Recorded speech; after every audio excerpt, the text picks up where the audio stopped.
જામનગરના કાલાવડની શાળામાં fire team દ્વારા વિદ્યાર્થીઓને માહિતી આપી સલામતી માટેના સાધનોનું નિદર્શન તેમજ પ્રેક્ટિકલ સમજ અપાઈ। જામનગર જિલ્લાના કાલાવડ શહેરમાં આવેલા શ્રી સરસ્વતી શિશુ મંદિર શૈક્ષણિક સંકુલ મુકામે કાલાવડ નગરપાલિકા ફાયર સ્ટેશનની ટીમ દ્વારા વિદ્યાર્થી અને શિક્ષકોને ફાયર સલામતી અંગે માહિતી અને તાલીમ આપી હતી।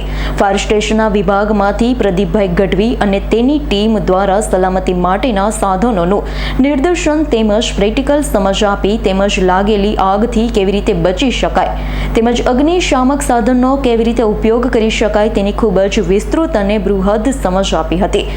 કાર્યક્રમને અંતે વિદ્યાર્થીઓ દ્વારા પ્રશ્નોત્તરી કરવામાં આવી હતી, જેનું ફાયર બ્રિગેડની ટીમ દ્વારા સંતોષકારક જવાબ આપવામાં આવ્યો હતો। શાળાના આચાર્ય રાજુભાઈ વાજા દ્વારા કાર્યક્રમના અંતે ફાયર બ્રિગેડની સમગ્ર ટીમનું ભારત માતાના ફોટાનું માનક ચિત્ર આપી સન્માન કરવામાં આવ્યું હતું। હર્ષલ કંદડિયાનો રિપોર્ટ, S9 ન્યૂઝ, જામનગર। અમારી તમામ માહિતીથી અપડેટ રહેવા માટે જોડાયેલા રહો S9 ન્યૂઝ સાથે।